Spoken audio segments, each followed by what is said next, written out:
Rama Rama Hare Hare. Hare Krishna. Thank you very much for coming today.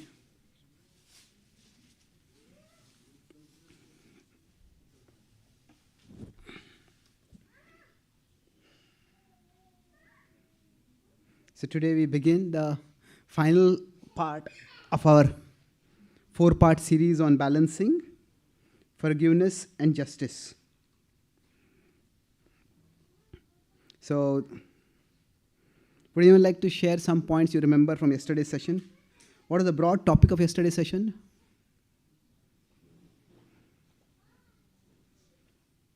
Anyone?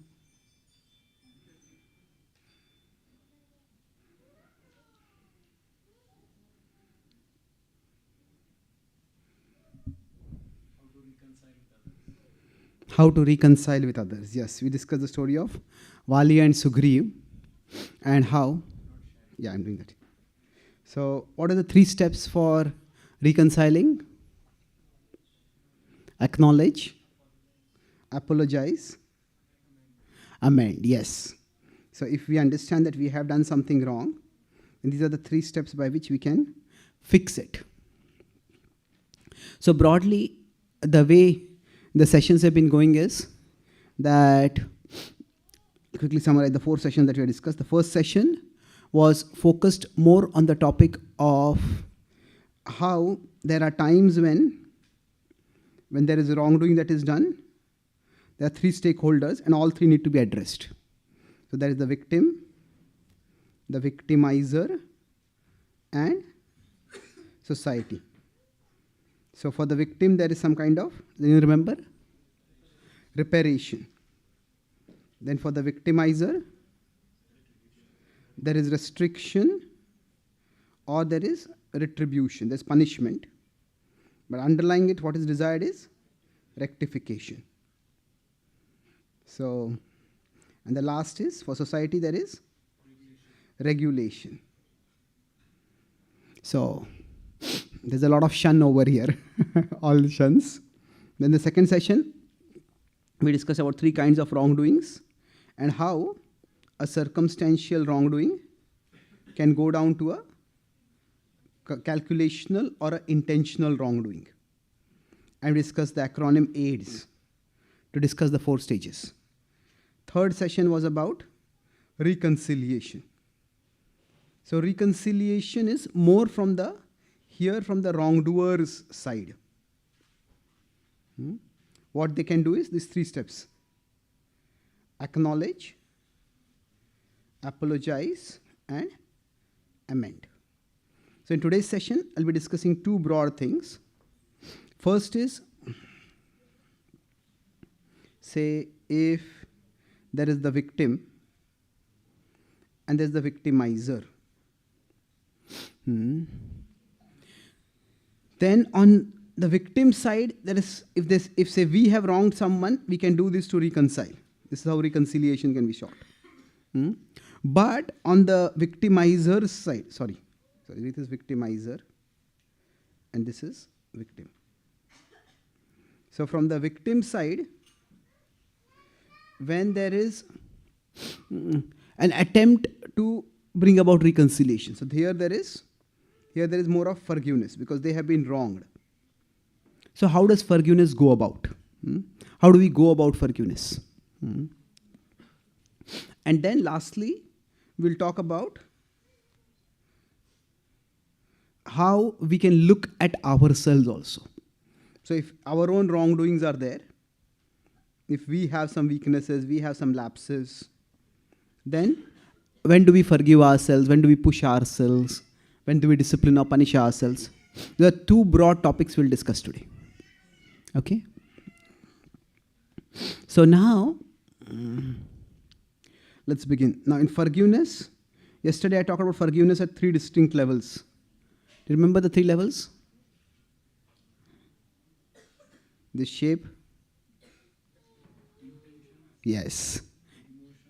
Intention, emotion, and action. So we could say, put it in this way that if this is the person, we are the person over here. So here there's the soul, then there's the mind, and there's the body which interacts with the outer world. So this is the domain of action, this is the domain of emotion, and say from the person comes out the intention. So the body and the world outside, beyond the body, that is broadly the domain of action. The mind is the domain of emotion.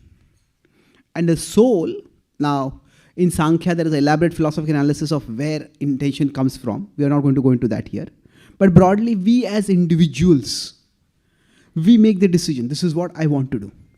So this is the soul in that sense is the source of intention. So when we talk about forgiving, at a basic level, we understand that when we want to forgive, it is, we don't want to perpetuate a tit for tat. You did this to me, so I'll do that for you. And many times there's a dynastic war that breaks out. Movies are there about this, This person from this family did that to that person, and that person did that to this person in that family, and then conflicts can go on for years and decades and generations at times. So we don't want to perpetuate. Don't perpetuate it. We want to have a closure. That is the basic level why we want to forgive. Now, one tool for helping us to forgive is also the principle of karma. That if somebody has hurt me, there is something in my past I may have done because of which I have been hurt. So we look at this. A tool for seeking closure is the karma philosophy. Now another reason why I just want peace. I want peace, I just want to end this whole thing. So now let's consider different situations where, say, 3 people did something wrong. Kaikai did something wrong, Vali did something wrong, and Ravan did something wrong. Now, in between, we could say Sugriv also did something wrong, isn't it? So what was Kaikai's wrongdoing? Sorry? What was Kaikai's wrongdoing? Yeah, she had Ram exiled, and a collateral damage of that was that Dashrath passed away with a broken heart. That was not her intention, but that did happen. That is Kaikai's wrong. What was Sugriva's wrong? Yeah, he forgot his promise to Lord Ram that I will assist you. What is the wrong that Vali did? He tried to threaten his own brother. He tried to violate his brother's wife. So that was wrong. And then what was Ravana's wrong? Sorry? Yeah, he abducted Sita. And of course, that was not his only wrong. He had been doing many wrong things throughout his life. And that was what eventually led to his destruction. So it was not just that he abducted Sita. After he abducted Sita, he was given many, many chances to return Sita gracefully. Both through warnings by people like Hanuman and Angad, who were from the opposite side, but even by warnings from people from his own side. It was not just Vibhishan. Even Malyavan, Sumali, his own wife Mandodari, they gave warnings. In later retellings of the Ramayana, both Kumbhakarna and Indrajit also warned him that they realized that who is this person, but he didn't listen to any one of them. So now if we see, in these 2 cases, there is punishment. In these 2 cases, there is no punishment. They are not punished. There is a clear difference in the way people are treated. So we discussed earlier that when is forgiveness desirable and when is forgiveness not desirable in terms of three wrongdoings?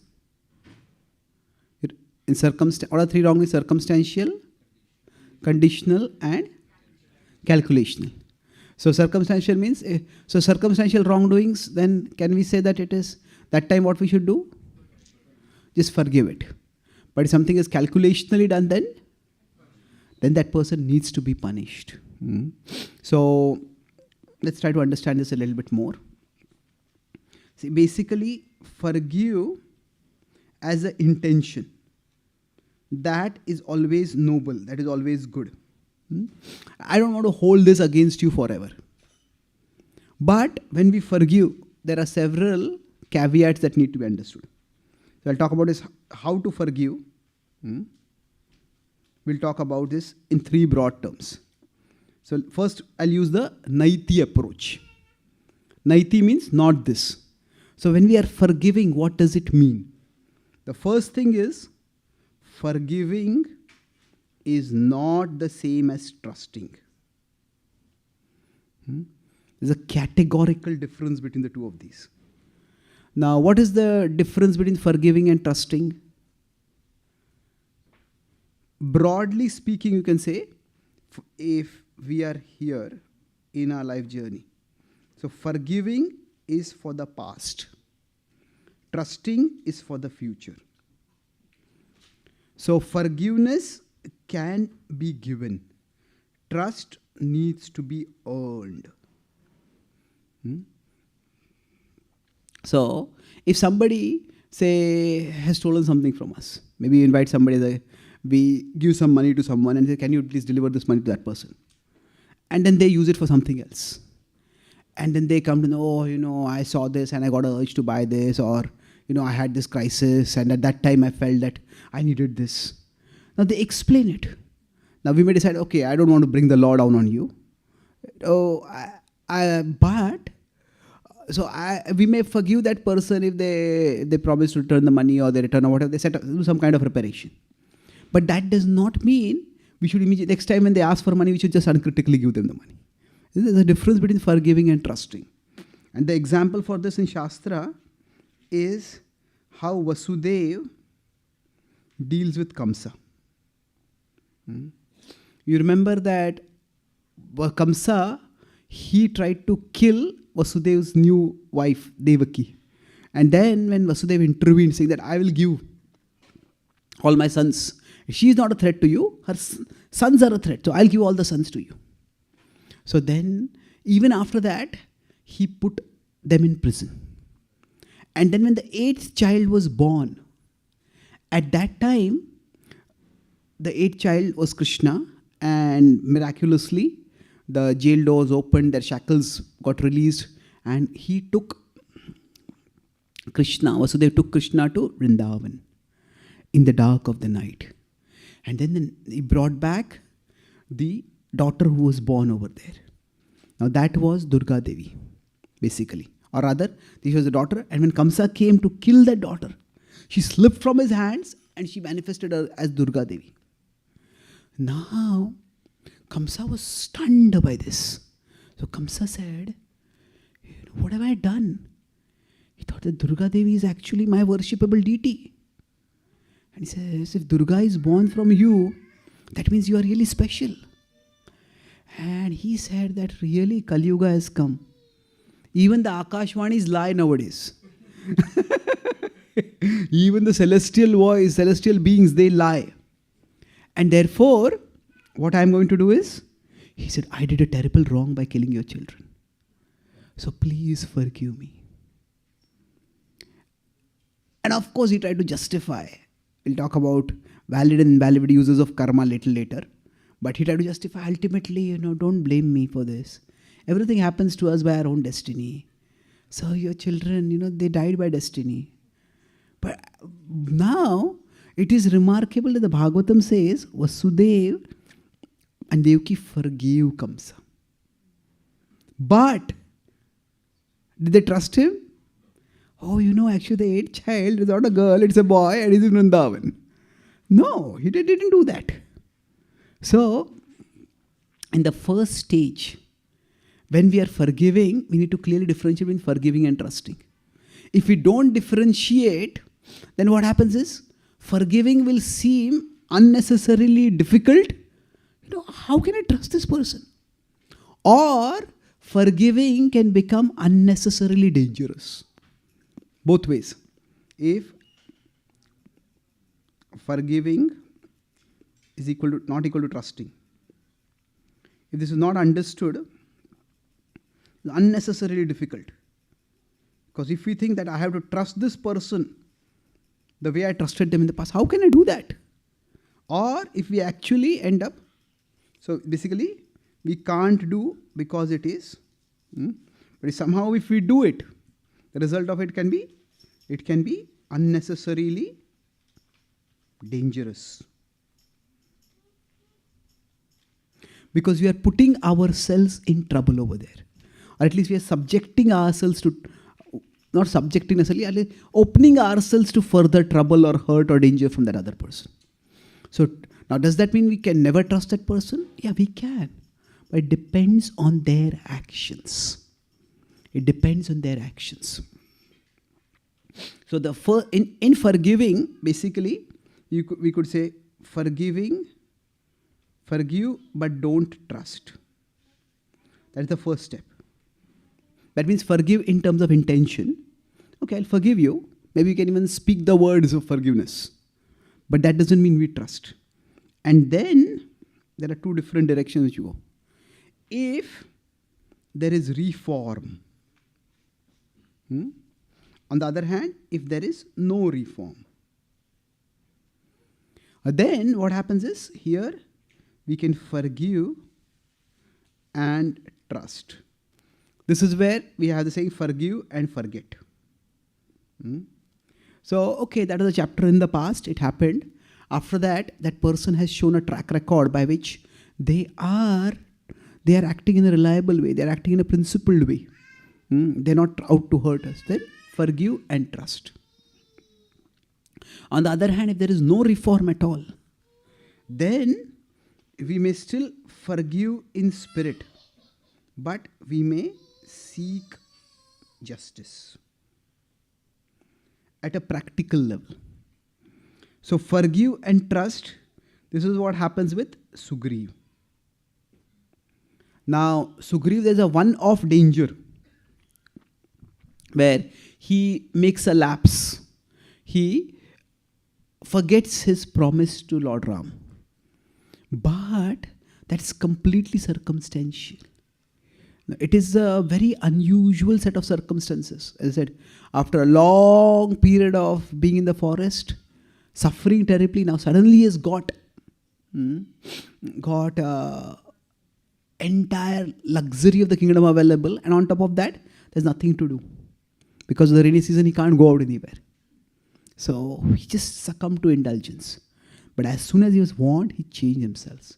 Later on,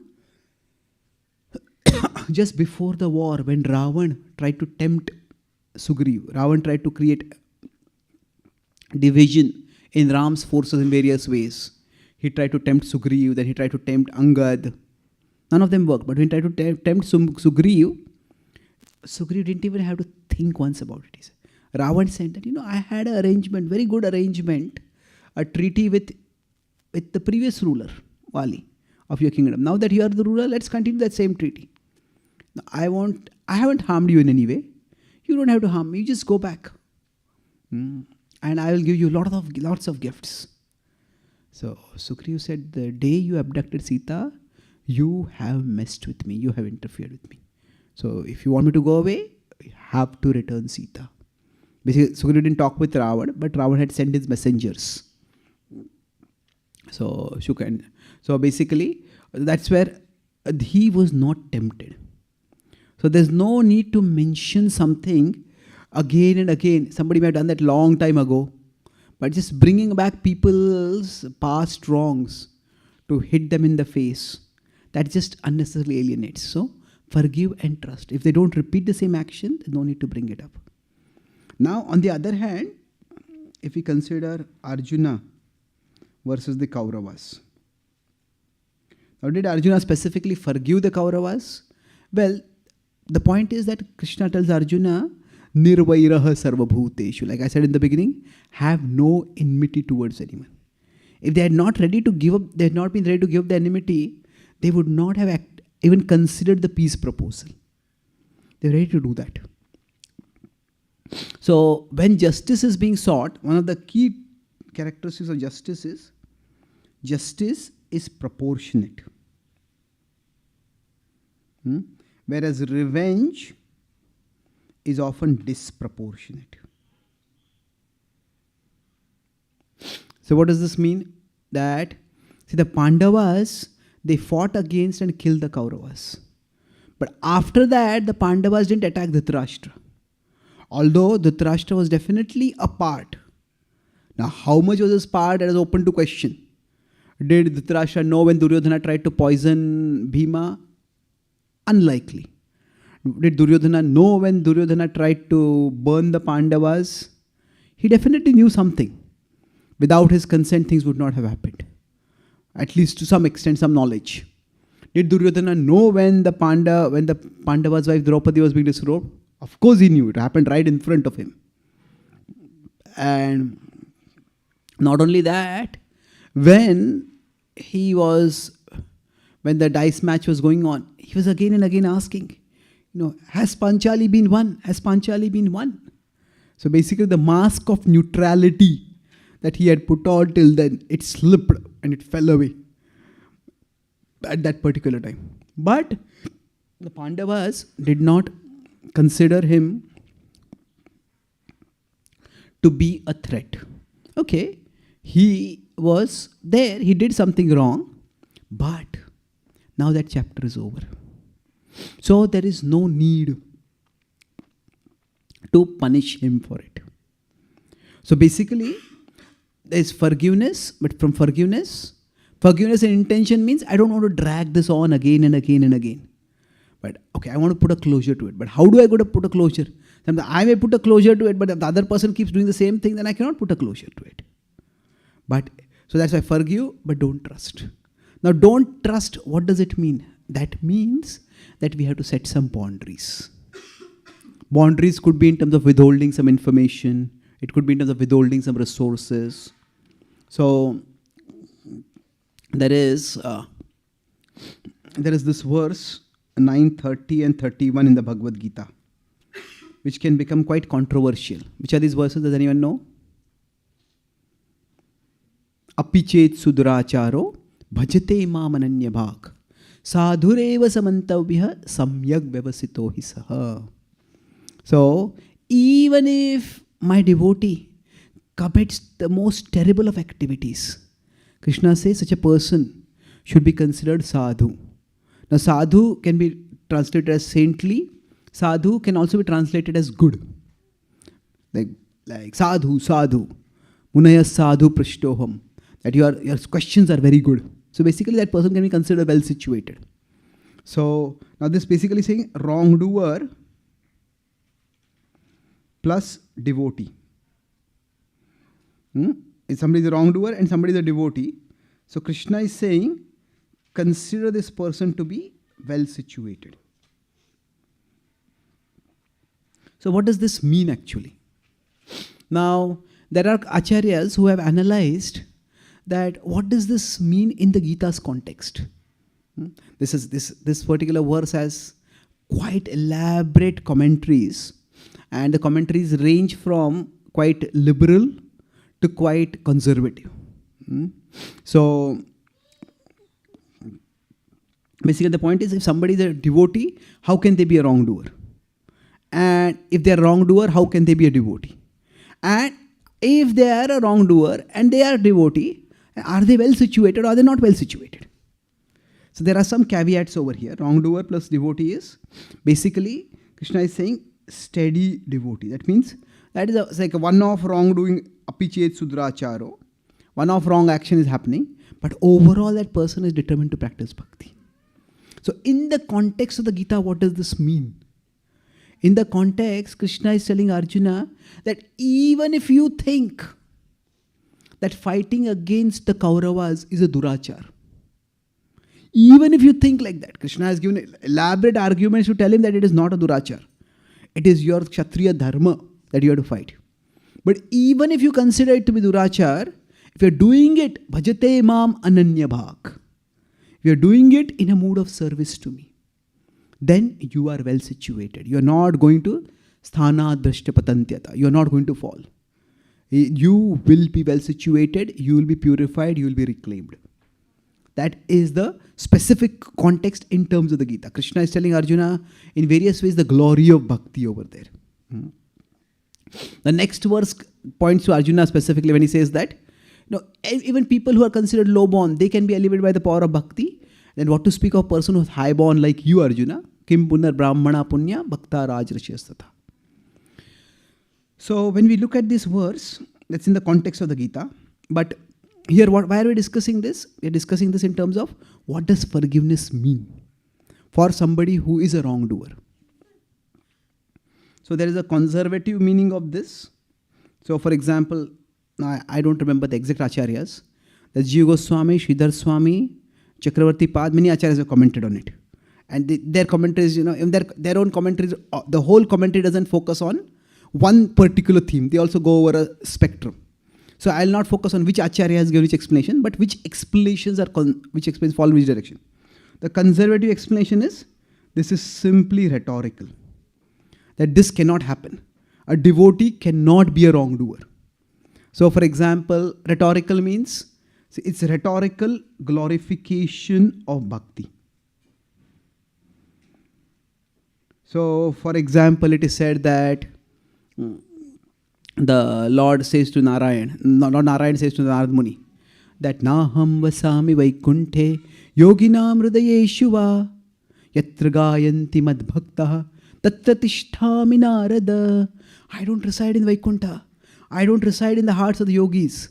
I reside where my devotees glorify me. Now, is this verse to be taken literally? Is it if you go to Vaikuntha, will Vaikuntha be empty? Will there be no Vishnu over there? Or is it that if we look in the hearts of the yogis, there will be no Krishna over there? Krishna says, I am there in the hearts of everyone. So the point of this verse is, yes, the Lord is there in Vaikuntha, the Lord is there in the hearts of the yogis, but most of us cannot perceive the Lord over there. So we can perceive the Lord when devotees glorify the Lord. So it's not to be taken literally.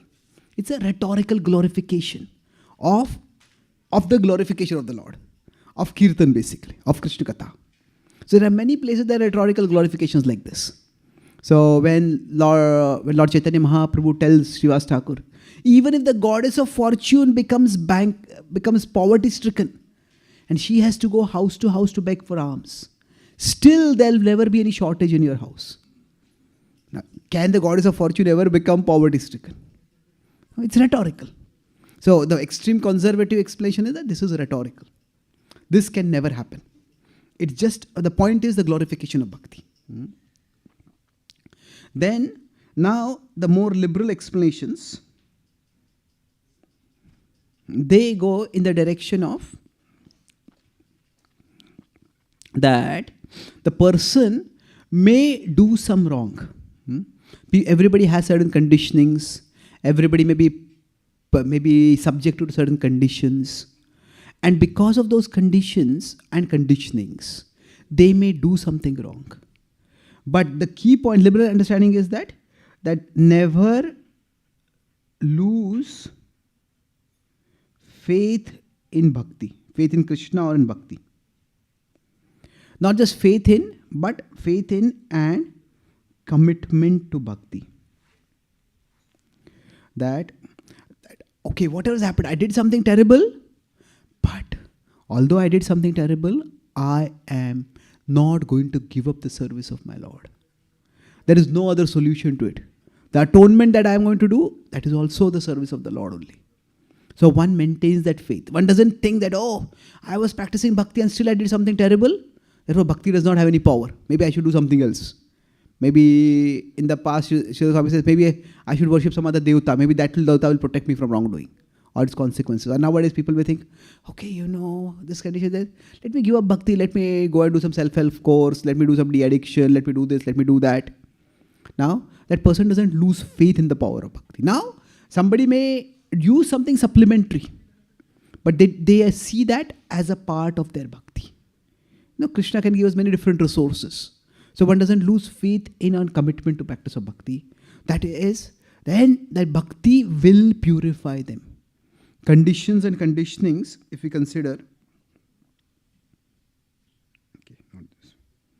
if we consider the graph of, say, craving with respect to time.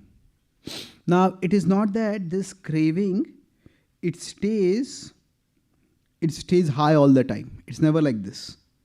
Nobody can live with a constant high craving. Whether it will be craving for food, it will be craving for sexuality, craving for alcohol, craving for whatever it is. What happens is these urges, they rise, they come, they go. So, if you consider these urges, they sometimes have surges. So, the urges have surges. And when those surges occur, then the person may succumb. And the person may get angry and speak words that are not to be spoken. But they don't stay like that. The surges do subside after some time. And so basically, during these surges, there is some wrongdoing. But in the other periods,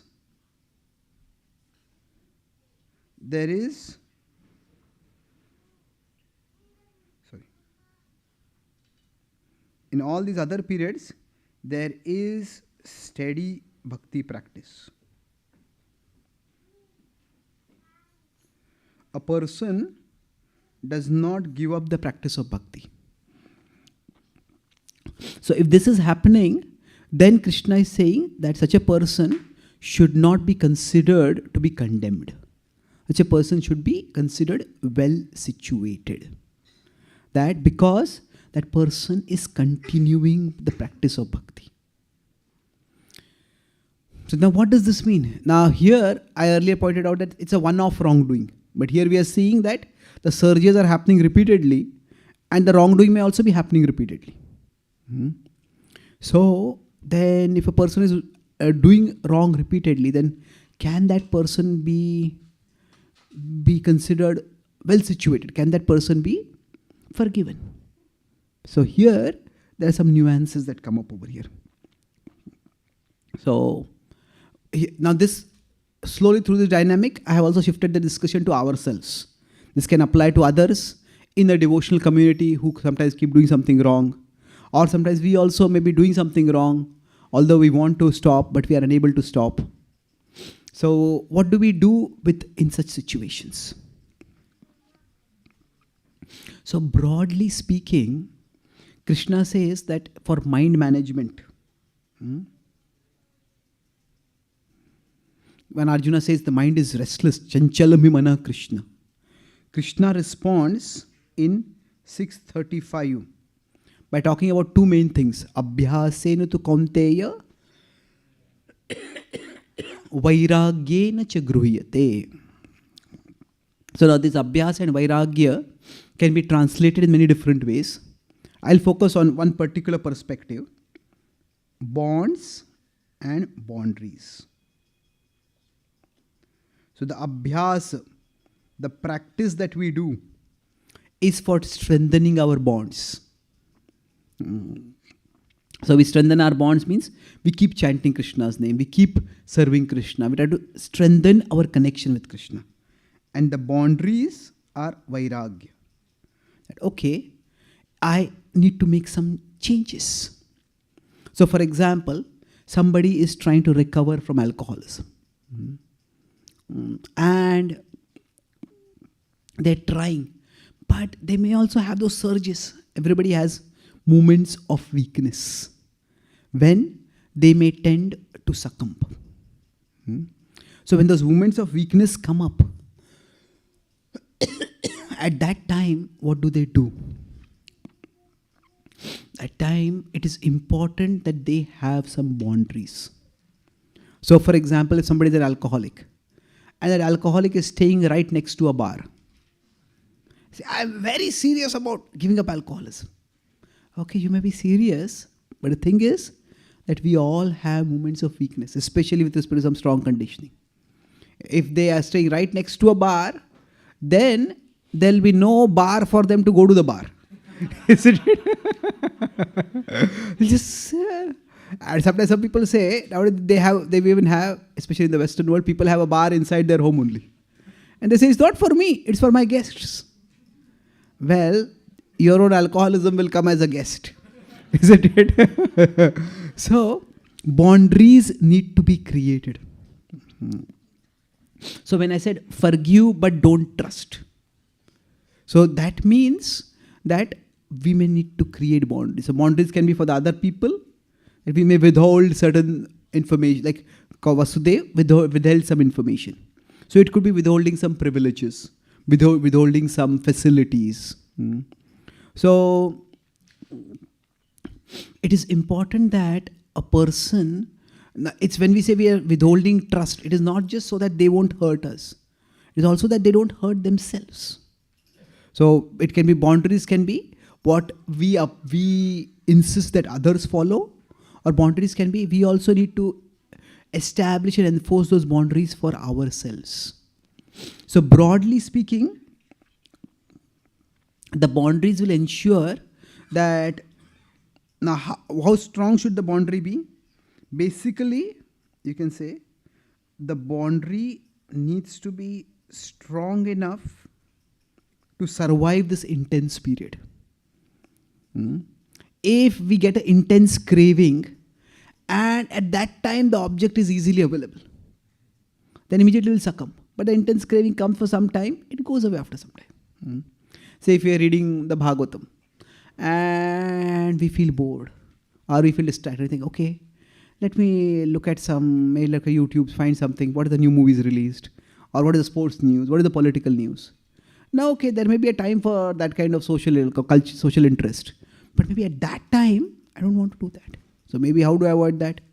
Maybe, if all the notifications coming on my phone, maybe keep the phone in another room and keep it far away and just focus on that. So we may need to create boundaries for ourselves, whatever it may be specifically. So if we wake up in the morning and we just turn off the alarm and go to sleep again, then maybe keep the alarm a little bit further away. Then we have to get up and move towards it. During that time, what happens is, initially the first urge is just go to sleep. But we wake up, we move towards that alarm, and during that period, slowly we start waking up. Nowadays there are alarms with word puzzles and math puzzles and stuff like that. So during that period, especially if something activates our intelligence, I think I had enough rest. So once the intelligence gets activated, then, okay, my first urge was to sleep, I don't need to sleep. Maybe I can wake up now. If I'm really tired, maybe I can take a little nap later in the day, a power nap or something like that. So basically, everyone needs to create certain boundaries to protect themselves. So that is Vairagya. If Vairagya literally means detachment, well, the mind is chanchala because it is not detached, isn't it? Isn't it? So Krishna is offering a solution. This is like, if somebody asks, how do I lose weight? By becoming thin. That's not an answer, isn't it? In fact, you cannot give the destination as the means, isn't it? So, if we take Vairagya literally to mean detachment, well, it is Arjuna said, Chanchala Vimana Krishna Pramati Balavadrudam. All that indicates that the mind is not detached. So, detachment as practice. What does it mean? Detachment as practice basically means create some boundaries. So, you have to practice detachment. That means, okay, I will not have this so easily accessible for me.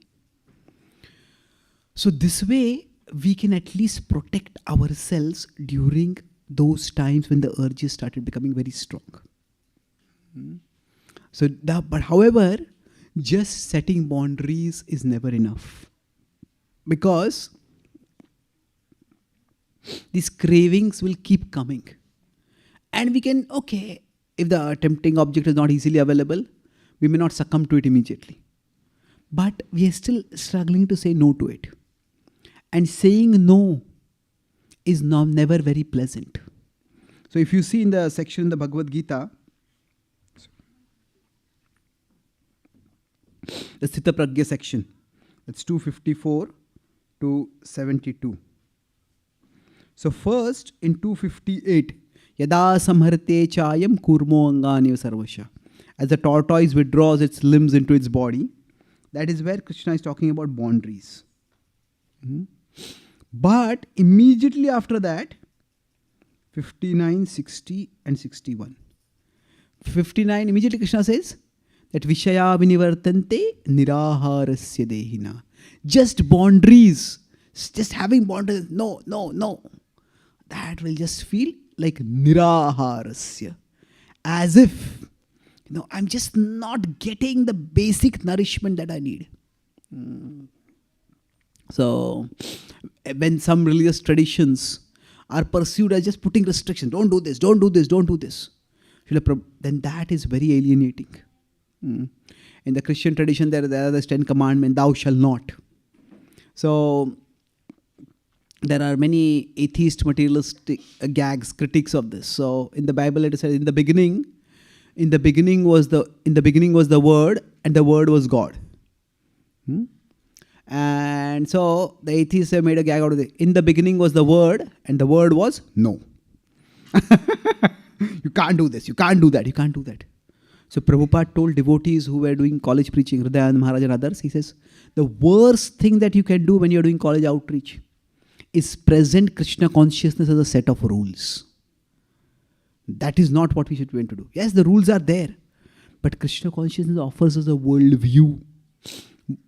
Within that worldview, the most important thing is the purpose that we are given.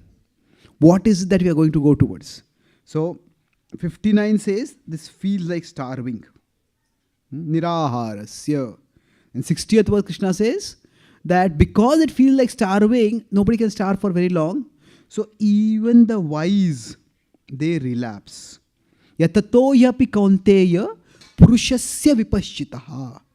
So they're endeavoring yatato vipaschitaha. They are wise, they are discerning. Why? Because just saying no can't sustain itself. Indriyani pramathini haranti prasabham manaha. And therefore in 61, Krishna is giving the solution. Tani sarvani sanyamya yukta asita matparaha. Fix the mind on me. And that is where we have the idea of bonds. The bonds are very important. We have to have some boundaries. Boundaries means, okay, I won't be doing this. But the more important thing is, what are we going to do? What are we going to do? So if we want to have some kind of self-transformation, often the focus is on what we give up. That's definitely one important step.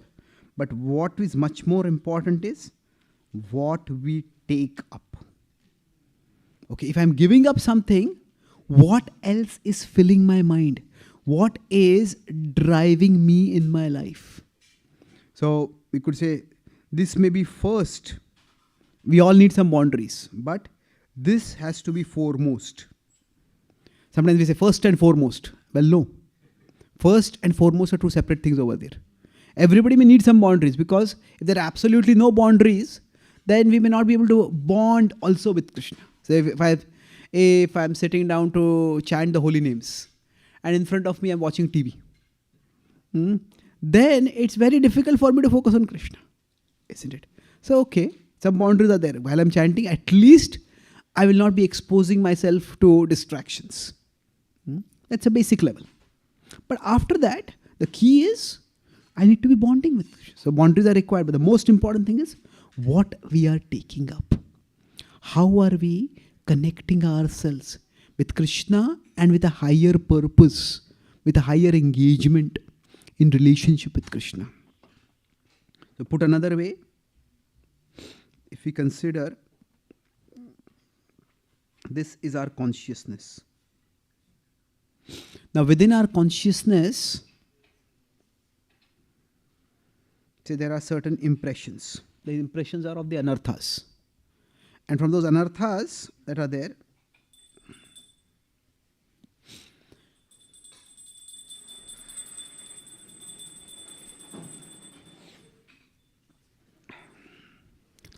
so when the anarthas are there, because of the anarthas, we could say certain mental pop-ups, certain desires will come up within us. Just like from our device, certain notifications might come up. So now we can't remove these completely. So what we need to do is, these are going to be there. Now if say this is the, you could say this is our consciousness. Now what we focus on, that is what will grow.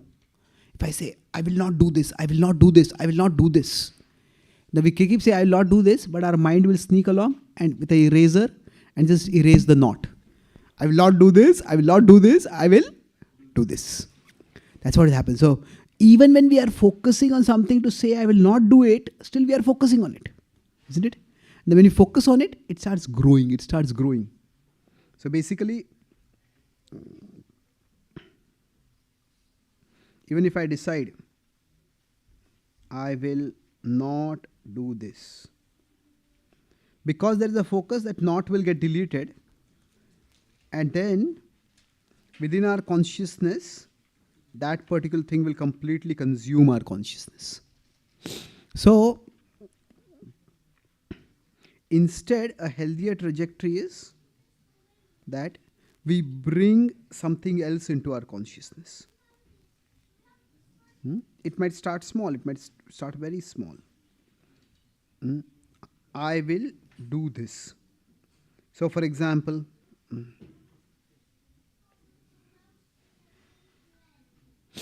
I'll do this means, say, whenever I feel agitated, whenever I feel tempted, I may chant the Hare Krishna mantra, I may hear some kirtans, I may recite some shlokas, I may look at some picture of deities.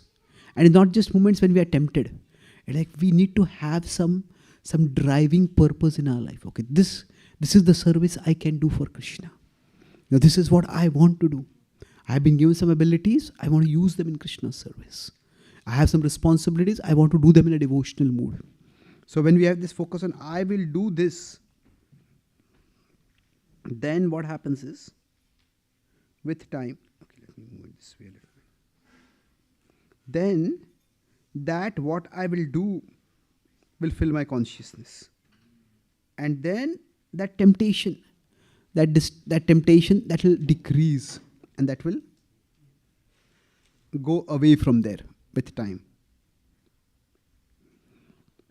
So this is why bhakti is more of an affirmative process.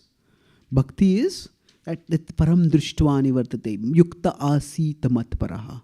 So going back to the earlier point when I said apichet sudharacharo, bhajate mam ananya bhak. What is that? Bhajate mam ananya bhak is there. That person is consistently focusing on bringing Krishna into the consciousness and trying to connect with Krishna, serve Krishna. Then gradually what will happen is that these impressions, so right now I talked about, I'll make two more points before I conclude and we'll have some question answers after that. Right now I talked about what is prominent in our consciousness. What we focus on, that will become prominent. But focus also, I won't do this, still that negative focus is still a focus only. And that will become prominent. That's why Krishna says that, say if we are on the path to Krishna,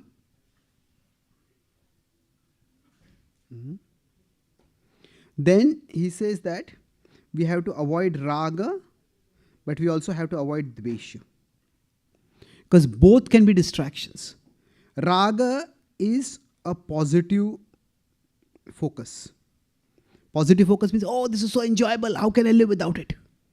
But negative focus means, oh, dvesha this is so terrible. How can I even think about it? I shouldn't even be thinking about it. This is so terrible. But both can be distractions. So we need to keep both aside.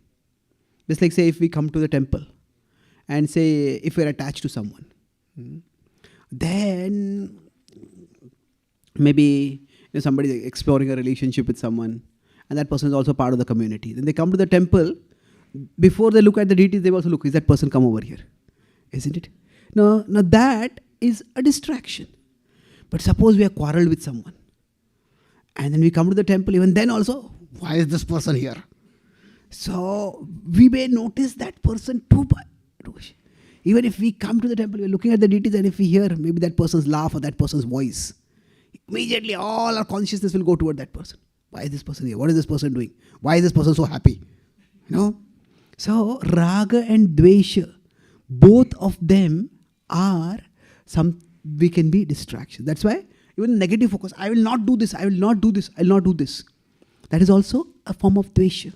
So basically both raga and dvesha, they still indicate that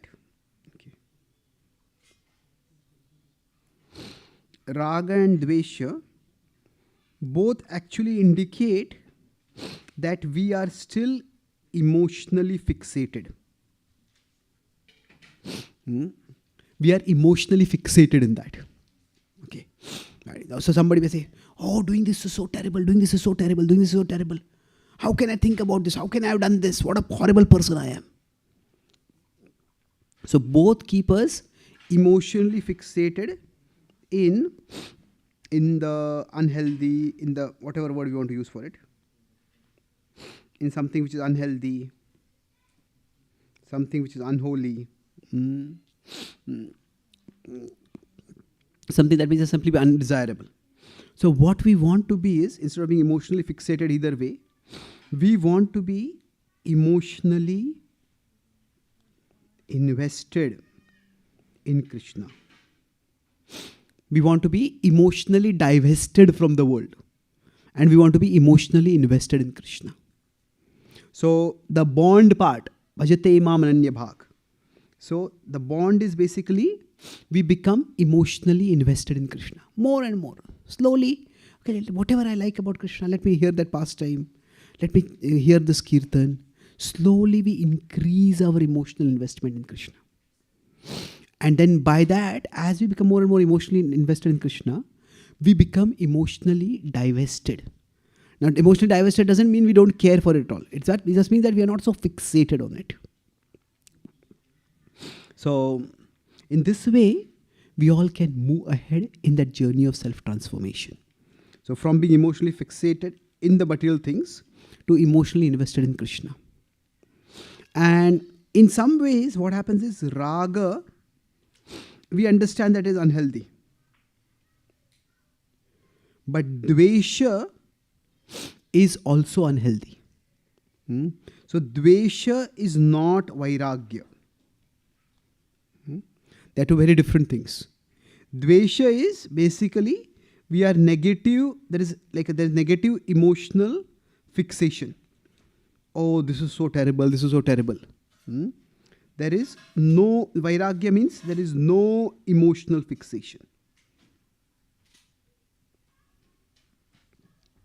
So what we want to do is, we don't want to be emotionally fixated in this world. And this is the last point I'll make about this emotional fixation. That, have any of you heard this statement, not a saying, statement, it's almost become like a saying.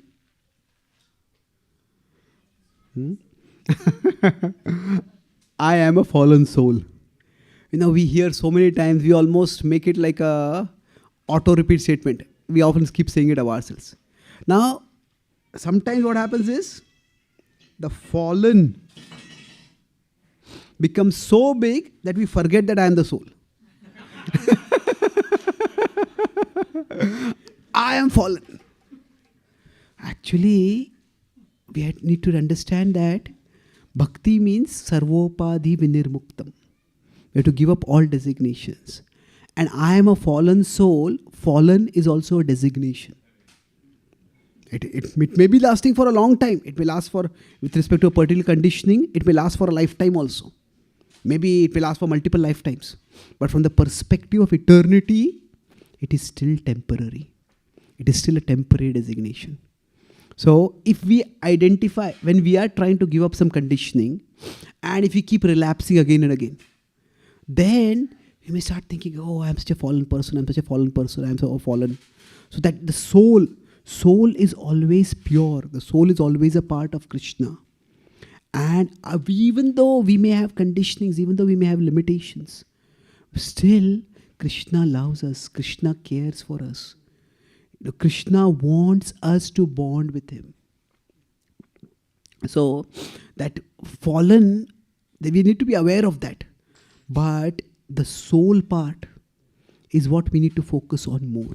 Just like temporary designations can be that, oh, I am young, I am middle-aged, I am elderly, I am male, I am female, I am Indian, I am American. These are temporary designations. So even fallen is a temporary designation. It shouldn't become too much of a strong identification for us. And certainly not a stronger identification than the fact that we are souls. So if this happens, then if this becomes too big, then there is often a very unhealthy guilt.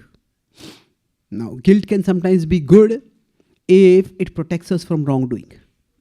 But guilt can become unhealthy when it starts becoming our self-identification. It's basically, if you consider, say, if I am here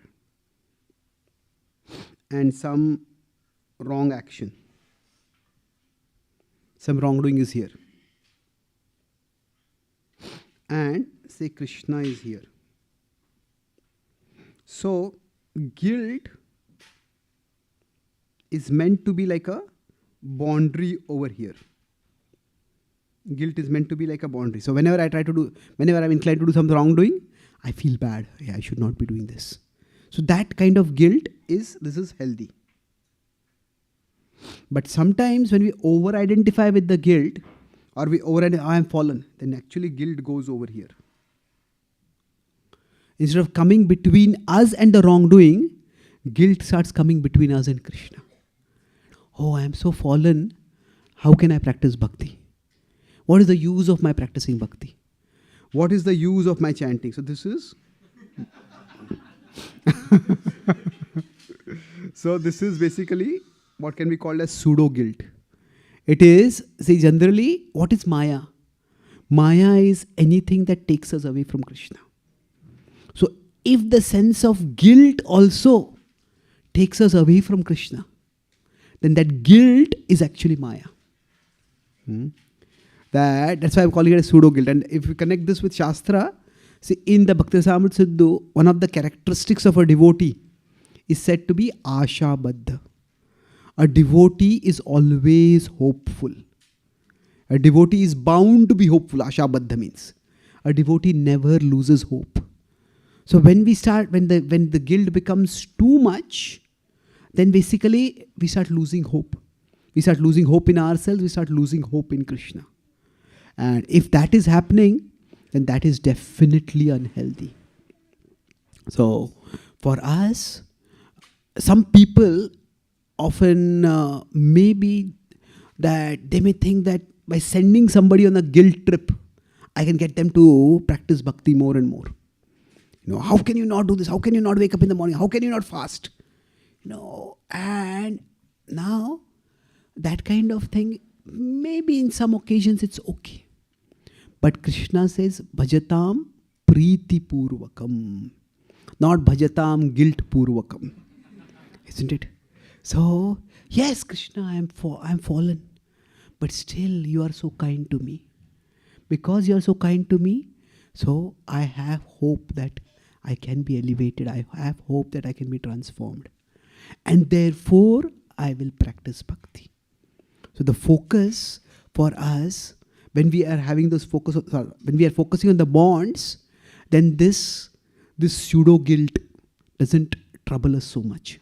If we focus too much on boundaries, then if we fail to stick within certain boundaries, then we start beating ourselves up, we start feeling guilty, and we start feeling guilty, then that guilt crushes our enthusiasm. So for us, devotion Devotion is not about, sorry, or I'll just put it this way, devotional humility. I am fallen, we say that's humility, isn't it? Well, it's not that simple. Devotional humility is not about devaluing ourselves. It is more about valuing something bigger than ourselves. And the ultimate reality bigger than ourselves is Krishna. So I am fallen is a reality. But the bigger reality is that Krishna can elevate even the most fallen person. Krishna can elevate the most fallen person. And therefore, I will stay devoted to Krishna. I will never give up devotion to Krishna. This is definitely not humility. Humility is not about devaluing ourselves. It is about valuing, however fallen I am, Krishna can elevate me. Once in India, I was giving a talk, and in India, some of the colleges are very leftist, especially the humanities colleges. So there, people are quite cynical. So some of you may notice that I need crutches for walking. So I was giving a class. The class was on karma. So after that, one student asked this question. He says, hey, no, according to your philosophy, bad things happen to us because we have done bad karma. So he says, so you are crippled. That means you have done some bad karma. Then if you have done bad karma, what right do you have to teach us to do good karma? So I told him, yes, it's true that I must have done some bad karma. But Krishna is so kind that in spite of whatever bad karma that we may have done, Krishna still accepts us. He says that if in spite of my bad karma, Krishna has accepted me, if you have not done any bad karma like that, Krishna will accept you much more easily. So the focus always has to be on that, okay, we may all know bad karma can come in terms of bad sufferings that we may get in our life. Bad karma can also come in terms of bad desires that we may get inside. But whatever it is, Krishna always accepts us. The opportunity for serving Krishna is always open for us. And that's why this fallen, whatever it is, if we keep practicing bhakti, we value Krishna as bigger than ourselves, bigger than our conditionings. So there are some impressions inside us. But if we keep practicing bhakti, if we keep doing abhyasa means we keep remembering Krishna, then what will happen is that those conditionings will be overwritten. And they will be, with time, they will be overwritten and they will be overridden. Overridden means they will not trouble us anymore. So that's how we go beyond wrongdoing. And for others, if the same principle is there, we may have to, if somebody has done some wrong, we may have to give them some boundaries. If somebody is in a position of power and they've done something wrong, so forgive but don't trust means their position of power may need to be taken away. But that does not mean that opportunity to practice bhakti is to be taken away. That has to be given to them. You need to give them opportunity to bond with Krishna, and by that bonding, they can also become transformed. This is the redeeming power of bhakti. Krishna consciousness means to know ultimately that Krishna is bigger than our conditionings. Krishna is bigger than the conditions in this world that tempt us, the conditionings from within that tempt us. So if we focus on Krishna, Krishna will help us. He is bigger than the conditions of this world. Sometimes we may say, oh, this is Kali Yuga. Everybody's fallen over here. I'm also fallen. Let me stay fallen. Not like that. Krishna is bigger than Kali Yuga. Krishna is bigger than our conditionings.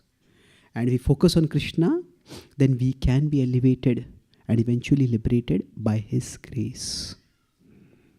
Let me summarize what we discussed today. We are discussing broadly today about the topic of forgiving for reconciling. So forgiving others and forgiving ourselves. So what do we do? In this first we discussed was forgiving is not the same as trusting. Forgiving is for the past, trusting is for the future. Forgiveness can be given, but trust needs to be earned. And therefore, when we are dealing with somebody else, we forgive, first stage is, but forgive but don't trust. And then, depending on their actions, if they reform, then we can say forgive and forget, forgive and trust. But if there is no reform, so as happened with, for example, so forgive but don't trust, the example we gave was of Kamsa. Then forgive and trust, that was the example of Sugriv. So forgive and punish. That example gives us the Pandavas with the Kauravas. The Pandavas punished the wrongdoers, but this was not revenge, it was not disproportionate. They did not try to get back against Dhritarashtra. And then we discussed about how, when it comes to forgiving ourselves, what does it mean? So I discussed elaborately 9, 30 and 31. Apichet duracharo bhajate mamananya bhak. So those verses, the point of that verse is not so much that all wrong activities are okay for a devotee. The point is that we discuss the conservative, meaning it's just rhetorical. The liberal meaning is more that we never lose hope. That we always have the potential to practice bhakti. So if we are not losing hope, then that bhakti will lead us to overcome our conditionings. And how that happens, we discussed by 2 points. There are boundaries that are essential. So what do boundaries do? Boundaries basically, they protect us during the surges of our urges. So basically boundaries means that if you consider the cravings, they keep occurring intermittently. So we need a boundary which is big enough to survive that particular urge. And then the last point we discussed was about, much more important than boundaries is bonds.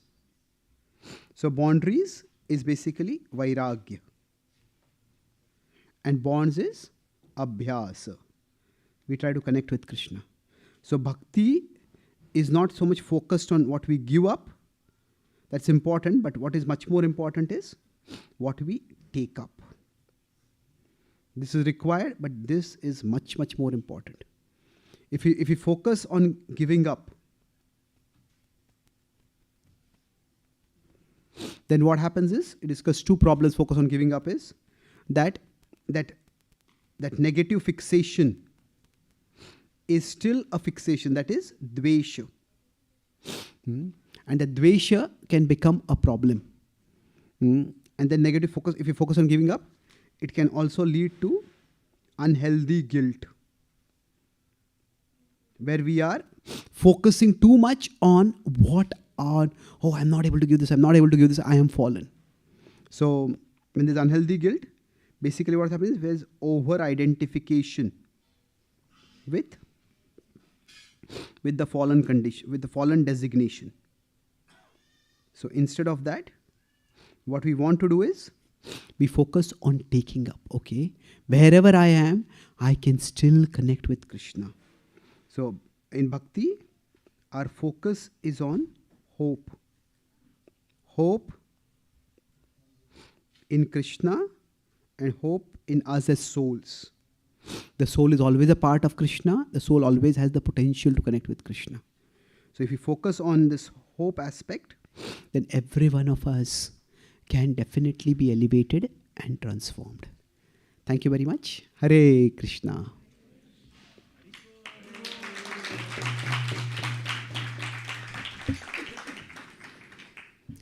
Do we have a few minutes for questions? Yes. Are there any questions or comments?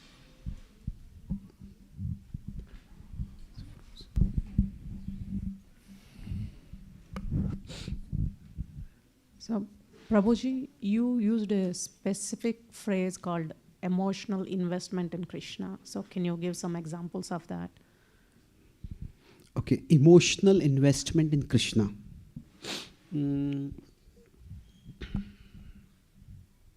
There is that well-known incident when Prabhupada was approached by Tamal Krishna Maharaj, when Tamal Krishna Maharaj was working on the Juhu project. And there's a lot of issues with getting the permissions and dealing with the person who was trying to steal the land. So he told Prabhupada that, Prabhupada, this is agitating me so much. It is disturbing my japa. All this anxiety is disturbing my japa. And what did Prabhupada say? It's disturbing my japa also. But then Prabhupada said, your anxiety for serving Krishna will take you to Krishna. Your anxiety for serving Krishna will take you to Krishna. So basically, in bhakti, you can almost say that there are two different stages. Initially, we seek to be peaceful. Oh, when I come to the temple, I feel peaceful. When I do sing in kirtan, I feel peaceful. And that's nice. We're experiencing something higher and we're feeling peaceful. But when we consider the gamut of emotions that we humans can experience, peace is only one of them. And in the material world, we experience so many emotions. So why should the spiritual emotion be restricted only to peace? Now, as we grow in bhakti, so this is the initial stage. And as we go more advanced stage, we focus not on being peaceful, but on being purposeful. Purpose is, my purpose is to serve Krishna. So, when Prabhupada was living in Vrindavan, he was peaceful. He was living in the place of Krishna. When Prabhupada left Vrindavan to come to America, now certainly there was, you can say Prabhupada was always connected with Krishna, and in that sense he was always peaceful. But at the practical level, there was uncertainty. Prabhupada didn't know whether to turn left or right. When that David attacked Prabhupada had to leave his residence, run out into the streets. He didn't know, where should I go now? So in one sense, Prabhupada gave up the peaceful setting of Vrindavan because he was purposeful. So the purpose was, I want to fulfill my Guru Maharaj's instruction. I want to fulfill make true the manifest as true the prophecy of Chaitanya Mahaprabhu. So in bhakti, when we are purposeful, that is when we become emotionally invested. This is what I want to do for Krishna. So every devotee needs to, within bhakti, we need to have a purpose. Okay, when we come in front of the temple, Prabhupada gave very simple and yet very powerful definition of Krishna consciousness. Now when we come in front of the deities, if we feel that Krishna is asking us, what are you doing for me? Most people, when they come to the temple, they ask God, what are you doing for me? So that's also good. That's also God consciousness. It's good that we're at least coming to the temple. But when we feel that Krishna is asking us, what are you doing for me? Then we get a sense of connection through purpose. That's why it's Mam Anusmara Yudhyacha. That we want to remember Krishna, but we remember Krishna in relationship with our service to Krishna. So that's when there is a gamut of emotions. Sometimes there's anxiety, sometimes there's anticipation, sometimes there is shock. A devotee goes through all kinds of emotions in the service to Krishna. That's why it's Bhakti Rasamrit Sindhu. It is not just Bhakti Ananda Sindhu. Isn't it? There is happiness because there's connection with Krishna. But within that happiness, there are so many different emotions that are there. And that's what makes for a rich and real relationship. Now, if two people, whenever they see each other, they're always smiling. Well, that's nice. But okay, that will be a very superficial relationship. When two people are doing something together seriously, that's when the relationship becomes deeper. Isn't it?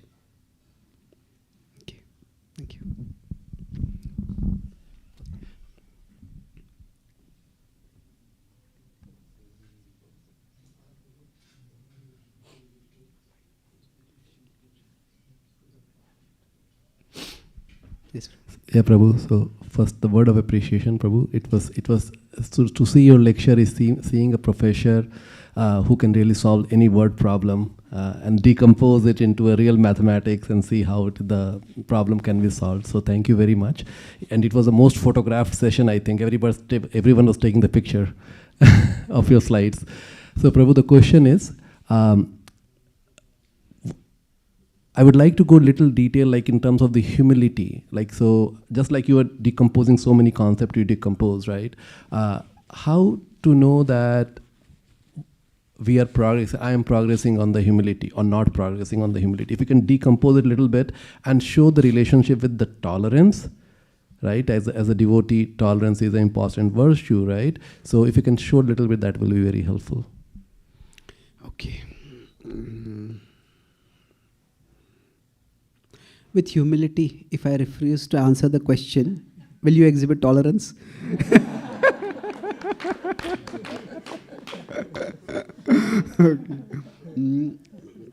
See, first of all, we generally think of humility as opposed to pride or ego.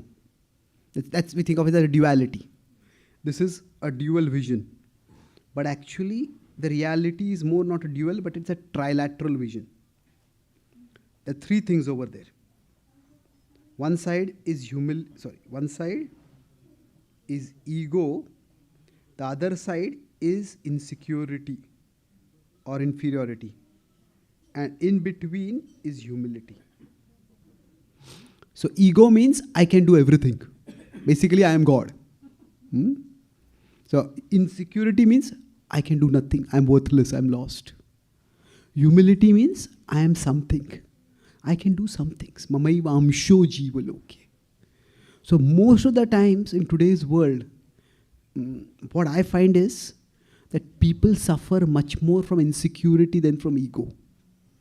That people suffer much more from a feeling of being unworthy. And this has been especially accentuated by social media, where there is constant comparison. And quite often even people who seem to have a lot of ego, their ego is also simply a facade to conceal their insecurity. So even from material perspective, if I use the word pride, now there is from material perspective, there is a pride that comes from some accomplishments. Say somebody is a very talented person, they have achieved something and they are proud of that. But you will see many people, when they have a lot of ego, they are very petty about things. That means, some small gesture of respect that is not shown, they'll get so angry about it.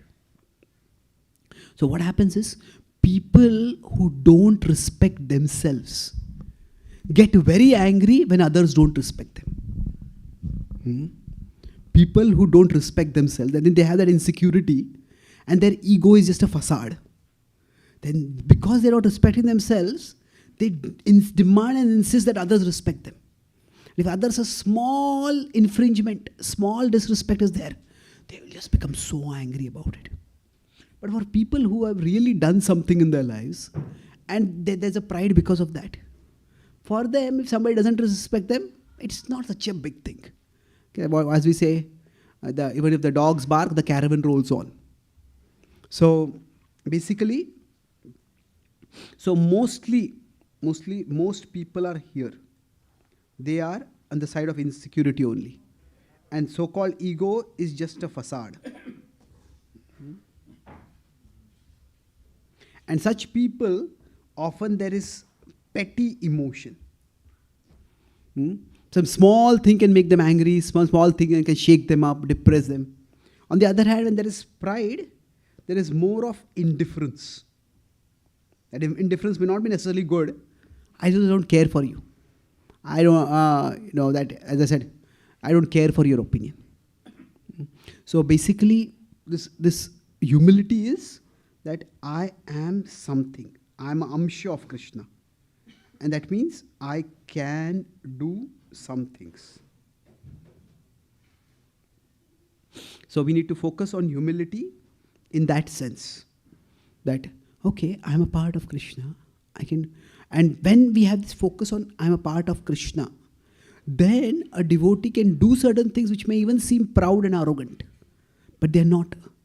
A devotee can very boldly speak for Krishna. The devotee can challenge misconceptions. A devotee can have a lot of courage. But because that is focused on, this is Krishna's message, this is Krishna's mission. And if Krishna has chosen me as an instrument, then I will do it as well as I can. So basically, this understanding of humility is empowering. When there's insecurity, it's definitely disempowering. When ego, there might be some empowerment. But if the ego is artificial, when that ego is cracked by something, that facade, rather the facade is cracked, the person will completely collapse. This is where, then people are going through this ego and insecurity, polarity. That's when there is this manic depressive personality. When the ego is there, that person just takes up huge things. I'll conquer the world. And then when they go to the other side, insecurity, I don't even want to get out of my bed. It just go through extremes. So this is where nowadays more and more people are having, they exhibit bipolar behavior. Now bipolar can be a serious disorder also. But basically, this rapid oscillation between these two can happen. Now when there is real humility, now what does tolerance mean? How is humility related with tolerance? Like I said, humility is about, it's not so much self-centered. Self-centered can be, I am so good or I am so bad. Both. I am so good, that is ego. I am so bad, that is insecurity. But humility is more of some cause-centered or a purpose-centered. Ultimately for us, the highest cause is Krishna. So humility is, in that sense, Krishna-centered.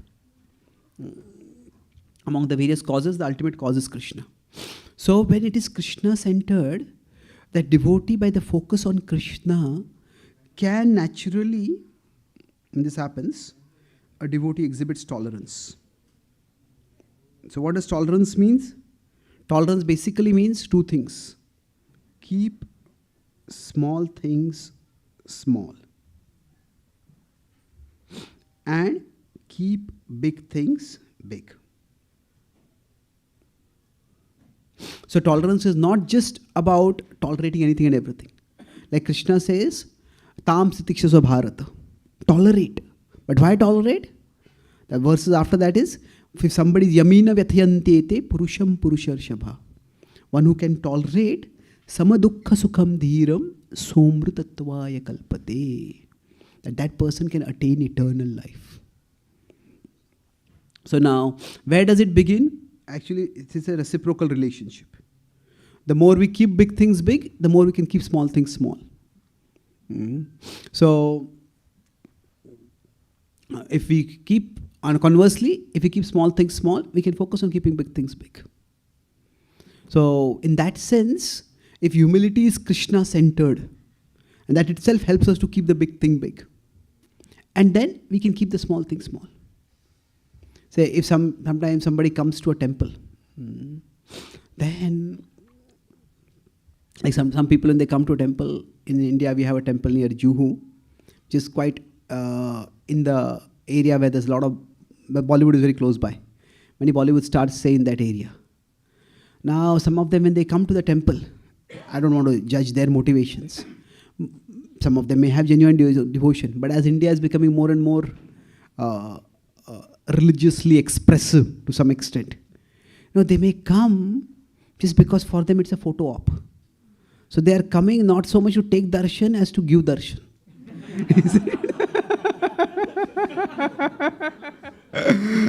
This is not a criticism of any particular star at all.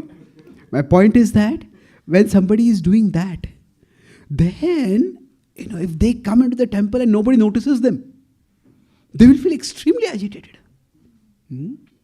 Now, if they're coming for the purpose of taking darshan of Krishna, that's the big thing. Now, if they're noticed, then that's fine. Somebody may offer them some special attention, maybe a special seat, a special garland. That's good. But they are not coming for that. So for us, say when we come to a temple, say now most of you are sitting on the floor. Some of you are sitting on chairs. Now, if sitting on the floor is difficult, then that's not the most important thing. Whether you sit on a floor or sit on a chair, the important thing is we focus on Krishna. We focus on understanding the message. But somebody starts saying that, oh, because in the chair, if I come to the temple and everybody's sitting on the chair, if I'm alone sitting on everybody's sitting on the floor, I'm alone sitting on the chair, now everybody will look at me and they will think I'll be the odd person out over there. What will people think about me? So therefore, I will not come to the temple only. Well, there's no need to be that self-conscious. Okay, even if something is needed, that's a small thing where I'm sitting. And if somebody criticizes us for that, that's not a big thing. That our focus is to connect with Krishna. So humility and tolerance in that sense, they are very organically connected. Does that answer the question? Thank you. Any other questions? Hare Krishna Prabhu. Yeah. Okay, yeah. Thank you for the wonderful session. It's a nice confluence of Bhagavad Gita and Ramayana. So you taught us wonderful lessons how to apply Bhagavad Gita principles on the pastime of Oli and Sugriva and learned many, values. So my question is based on the previous topics that you covered, especially conditioning. So you mentioned earlier that there are 3 different ways of wrongdoing: incidental wrongdoing, condition-based wrongdoing, and intentional wrongdoing. So in the conditional wrongdoing, there is a regret, but there is no reform. Yeah. And most of the times it appears that the conditional wrongdoing, so you start with some amount of conditioning and that can lead to bigger amount of conditioning, and it appears that there is no way out, and we are not able to come out of that conditioning, even though we know that abhyasena tu kaunteya vairagena cha gruhyate. The abhyasa can overwrite and override the conditioning, but sometimes no matter how much of chanting and how much of hearing we are doing, we are not able to come out of that conditioning. Rather, small amount of conditioning is leading to a bigger amount of conditioning, and we keep continue doing wrongdoings. So is there an express way of coming out of it? Well, it's a complicated question. Or rather, the question is clear enough. Basically, we are not able to come out of our conditionings. What do we do? Okay, I'll answer this from 3 different perspectives. First is at a very fundamental level. Is renunciation a necessary sign of devotion? Now, broadly speaking, renunciation can result from devotion, no doubt. Vasudeve Bhagavati Bhakti Yoga Prayojita. Janayatya Ashu Vairagyam Jnanam Cheda Hetukam. That is 127 in the Bhagavatam. But then we also understand, let's say, if Raghunath Goswami was extremely renounced, and Mahaprabhu Bhakta Ganer Vairagya Pradhan. That is talked about over there. But then it is not described that Advaita Acharya became a sannyasi or Srivas Thakur became a sannyasi. They were not as great devotees as Raghunath Goswami. They were still grahasthas, they were great devotees. So, while Raghunath Goswami would eat very little, Nityananda Prabhu would get agitated if his prasad was a little late. We can say it's transcendental, but still that is described over there, the elaborate description of how food was made and everything. So renunciation can also be a result of past piety. There are 6 opulences of Krishna, and we understand if somebody is very good looking, very beautiful in this life. How are they beautiful? It's a result of their past karma. Somebody is born with great wealth in this lifetime, in a wealthy family. How is that? That's a result of past karma. So, like that, some people may have renunciation coming from their previous life itself. So now, so when a particular person is succeeding in renouncing something, and another person is not succeeding in renouncing something. So the person who is succeeding in renouncing something, is it because of their devotion or is it because of their past piety only? See, even with ordinary things, some people eat very simple food, some people want very opulent food, some people want a certain level of comforts in their life, some people just don't want comfort. Even among materialistic people, you will see that, not materialistic, we will say just say non-spiritual people. Our non-spiritual people also, you'll see this variety. So the point is that renunciation can also be the result of past piety.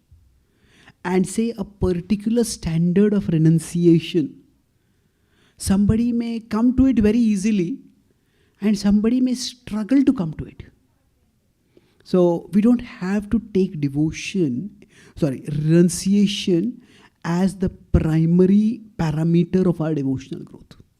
It is a parameter, but it is not renunciation is not a primary parameter. We should not be evaluating our devotional growth solely by our capacity to give up certain behaviors. So, suppose somebody may be practicing bhakti for 10, 20 years and still they get angry. Still, they may not be able to give up greed for a particular thing. They may not be able to give up particular craving. Does that mean all their chanting is waste? No, not at all. That bhakti practice is still growing. But that particular conditioning may be difficult to give up. So, we don't have to worry too much about it. If overall our attraction to Krishna is increasing, our eagerness to serve Krishna is increasing, our eagerness to hear about Krishna is increasing. So, some boundaries may just not be possible for some people maybe in this entire lifetime. That does not make them disqualified for bhakti. So in that sense, in devotion, the focus needs to be more on the bonds than the boundary. That's reiterating the same point. Bonds, not the boundaries. Now, of course, we may say that certain boundaries are required for functioning in society. Even from a material perspective, what to speak of from a spiritual perspective. So if somebody is just not able to give up their anger, when they are provoked, they just yell and they become very harsh, then that person needs to set or be ready to have others set appropriate boundaries for them. Maybe, if I cannot have a handle on my anger, then maybe I should not be in charge of devotee care. Isn't it? Or maybe I should not be in reception of new people. Maybe we can take some services where that anger doesn't lead to a lot of problems. Say somebody just cannot resist eating food. Then maybe they should not be Mahaprasadam in charge.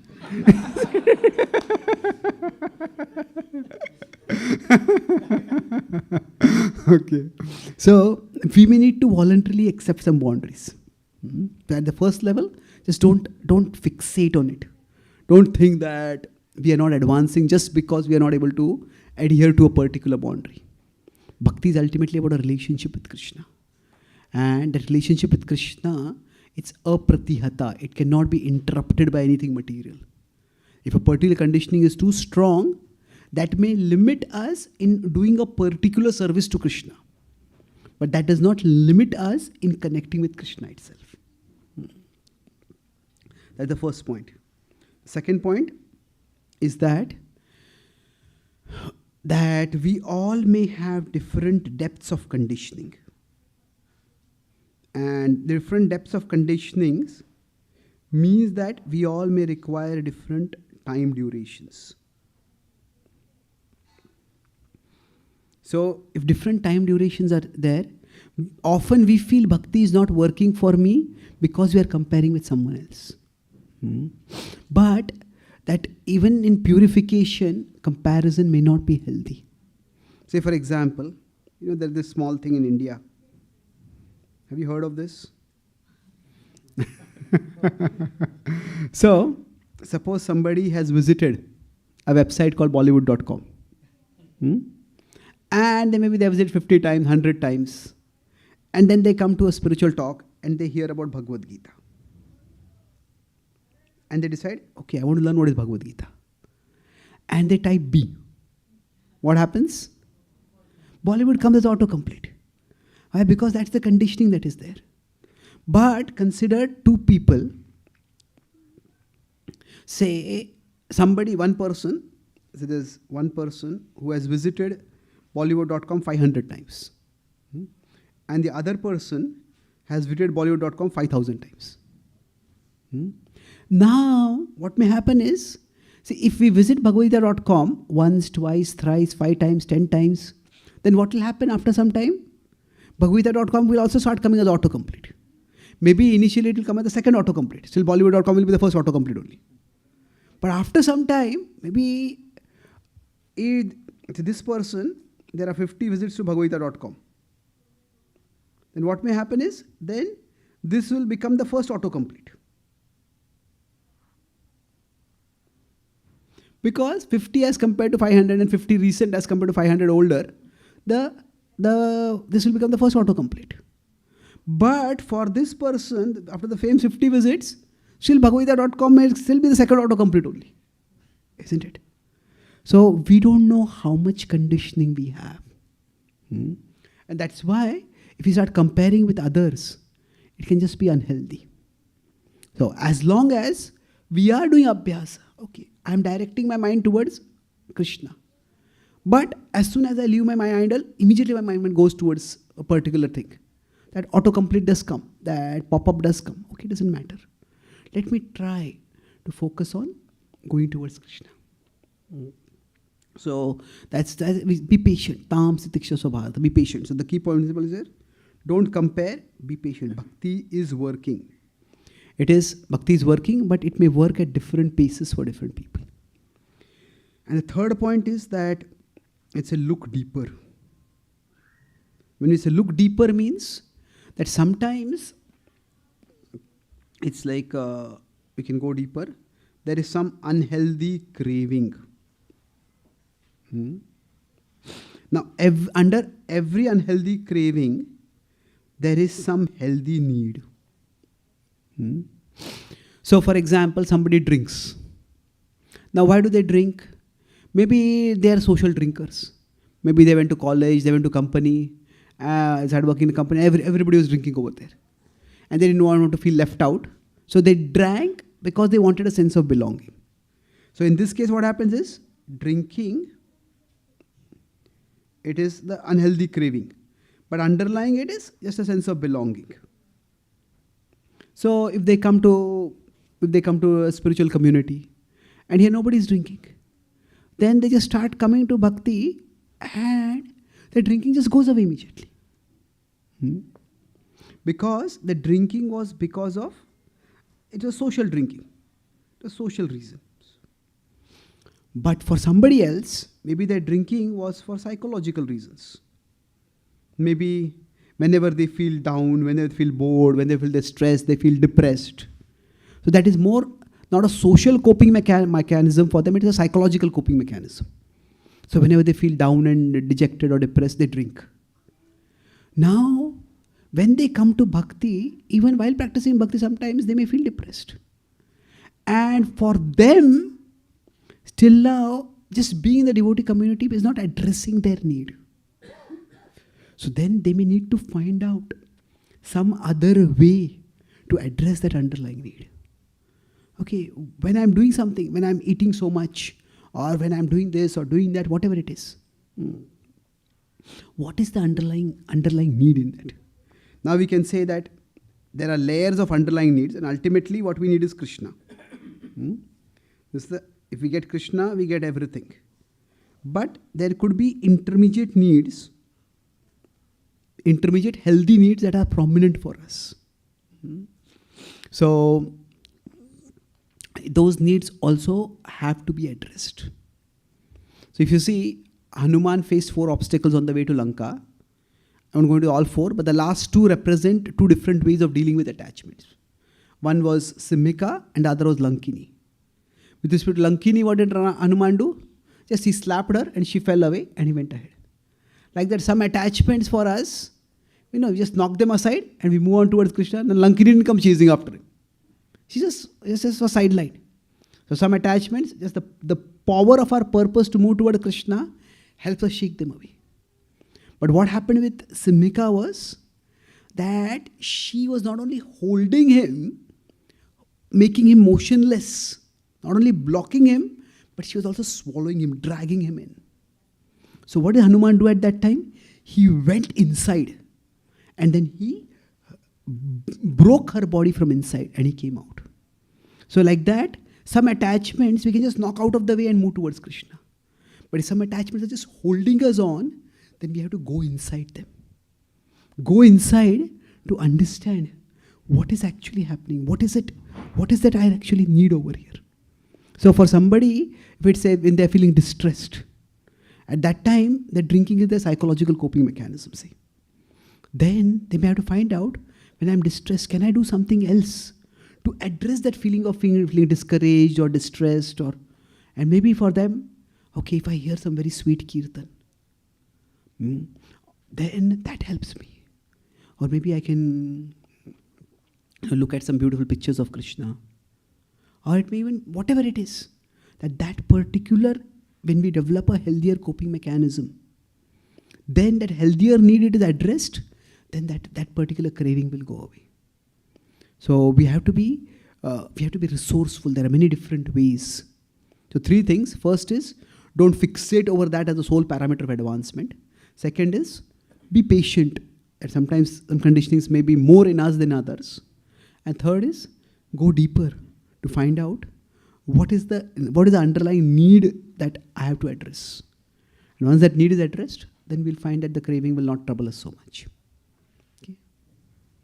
So thank you very much. Any other Matajis have any one question before we? Yeah, please.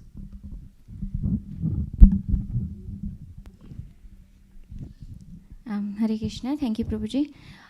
So I wanted to ask if self-respect is a thing. Like, does it really exist? Can we really use it, as a reason for any of our actions, to justify any actions? Or where does it basically lie? In the example where you explained the insecurity, humility, ego, like where do you keep it here? Keep the self-respect. So where does self-respect come in?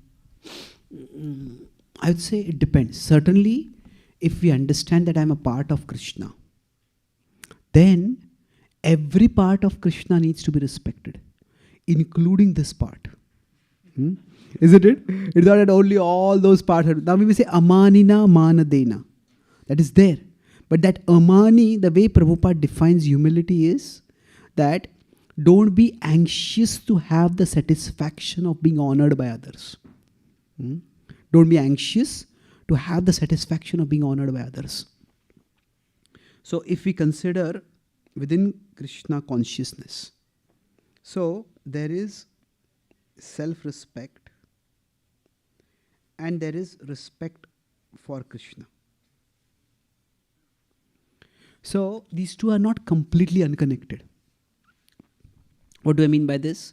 That, say, if we are trying to do something, say, if we are sharing Krishna with someone, we are giving a talk.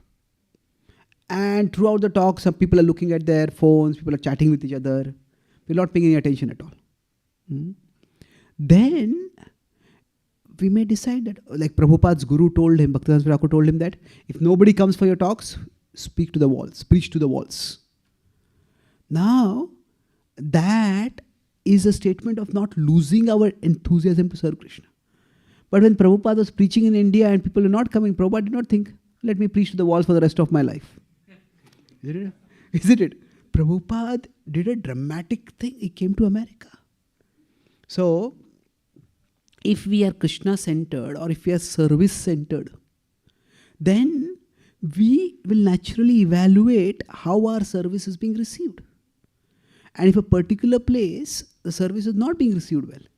And one point about receiving services, if we are doing something at a basic level, that person needs to be respected. We say, ultimately it's Krishna doing through all of us.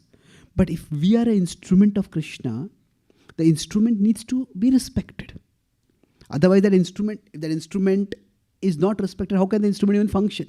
From a mechanical perspective also, somebody wants to do lawn mowing.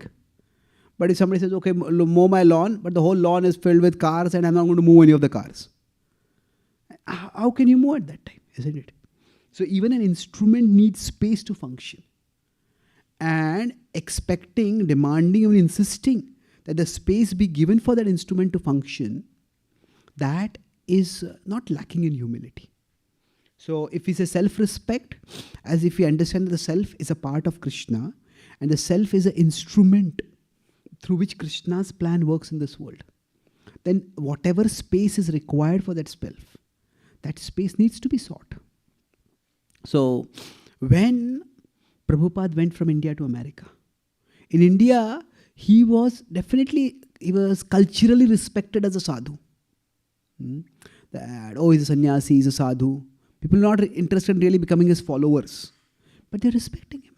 Initially, when Prabhupada went from India to America, at that time, when he came to the people among the counterculture, the hippies, they didn't even know what a sadhu is. When Prabhupada was living with them in the 26th Avenue, that time what happened? There was only one restroom and Prabhupada would stand in the queue to use the restroom in the morning. They didn't even have that culture that, okay, we should, he's an elderly person, is sadhu. And Prabhupada didn't make a big hue and cry about that. So Prabhupada accepted that because that was required for his service. But then later on, as his service required, when he came back to India, the devotees had gone to visit Jaipur, and there they had organized a program, and they had prepared a poster. The devotees had been just sent there to make some deities made for another temple, but they would do kirtan in the Jaipur temple, and the people there locally attracted because these are Western people. See, most of them Western Matajis who they were attracted, very impressed, and they said, "What can we do?" He says, "Invite our Guru Maharaj here and arrange some programs for him." So when Prabhupada saw the posters, he says, "Swami Prabhupada with his foreign disciples." That was the poster. And Prabhupada said, "Why foreign disciples?" Prabhupada says, "Write American and British disciples." Now you say, why? Foreign can be anywhere, African, it can be anywhere else. The whole Prabhupada strategy was that Indians are enamored by the West. And he wanted that, okay, if Indians are enamored by the West, then let us use that in Krishna's service. So was Prabhupada demanding that respect for himself? Well, yes and no. No in the sense that he wanted people to receive Krishna's message respectfully, be attracted to Krishna's message. But then, for that, they needed to respect Krishna's messenger also. And if that proper respectful presentation or a particular way of presenting Prabhupada would attract more people, then Prabhupada not only expected that, Prabhupada insisted that.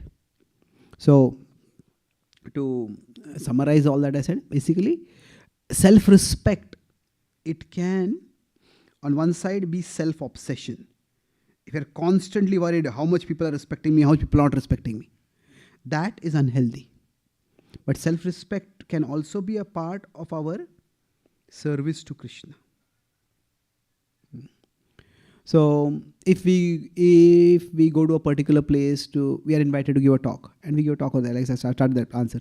If nobody is interested over there, now we may decide I'm not going to go there again.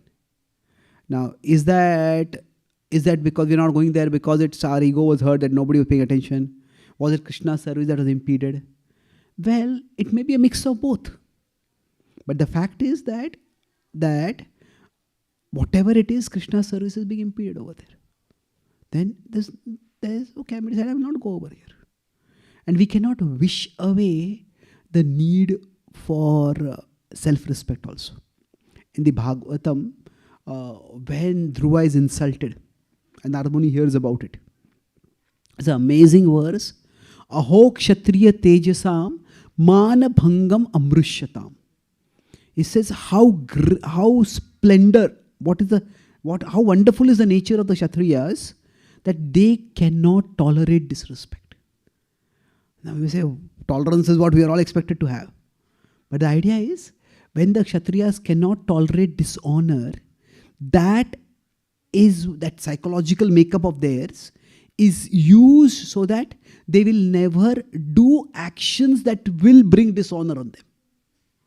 So their inability to tolerate dishonor is used so that it's inspired, it impels them to act honorably. So if you see, the Vedic culture in one sense is reputation conscious. Now it should not be only reputation conscious at the cost of being dharma conscious or Krishna conscious. But different people may have different degrees of need for that self-respect. Everybody has that need, and different people may have different degrees of that need. And there is a, okay, I don't know if you can find it, but anyway, there is a quote, it's on my website, Spiritual Scientist, it is there.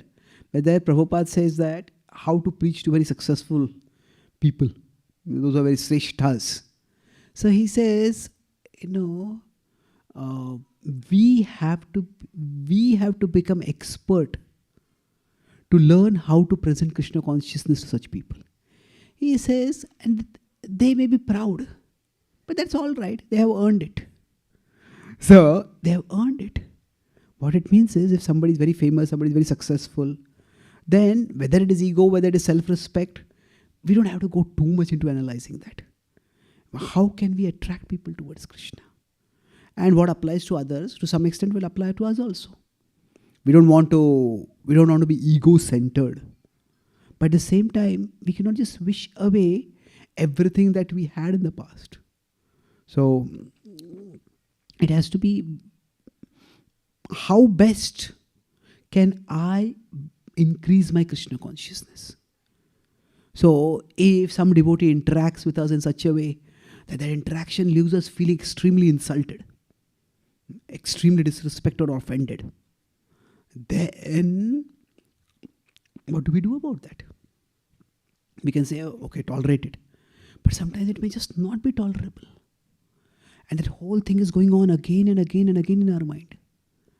Then at that time, what do? We may decide, maybe I can't work with this devotee. Or I can't work in this situation. That doesn't mean I won't serve Krishna. I have to serve Krishna in some other way. Of course, we don't have to go and say, you have committed a Vaishnava aparadh, you are going to fall down. Before that, you fall at my feet and apologize. No, we don't have to do that. But if somebody's dealings are disturbing us too much, so disturbing us so much that we can't serve Krishna, then keeping a distance from that person, whether it is self-respect, whether it is ego, whether it is respect for our service to Krishna, it may take some time to analyze that. But the principle is, yasman no dvijate loko, lokan no dvijate chaya. One who does not disturb others and one who is not disturbed by others. Now what does it mean, one who is not disturbed by others? It means at one level, we develop like the thick skin by which others' actions don't disturb us.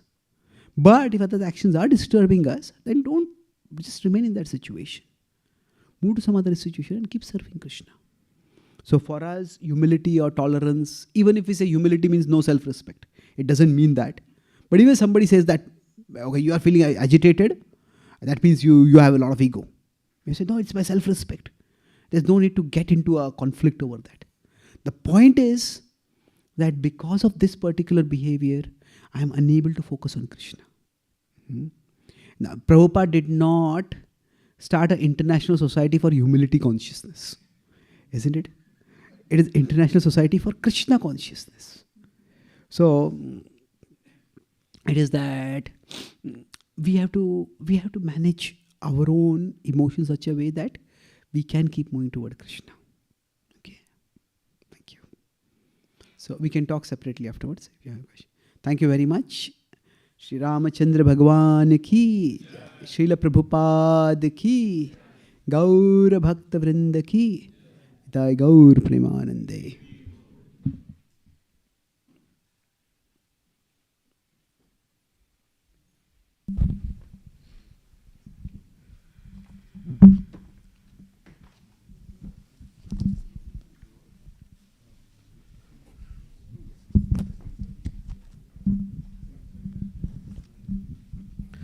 Hare Krishna, dear devotees.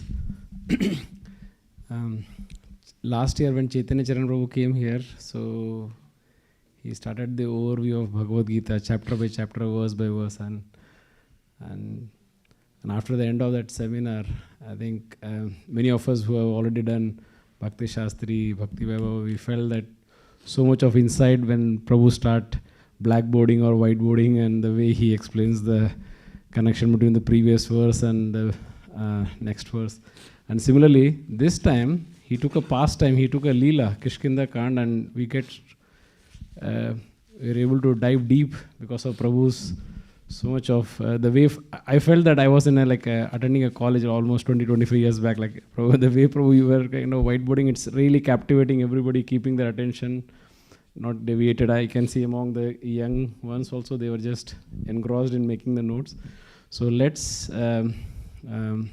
express our gratitude to His Grace Chaitanya Charan Prabhu. As you see, he's not doing so well, but still so much of energy and enthusiasm he is putting to deliver this session. So let's express our gratitude and thank His Grace Chaitanya Charan Prabhu by loudly chanting Hari Bol 3 times.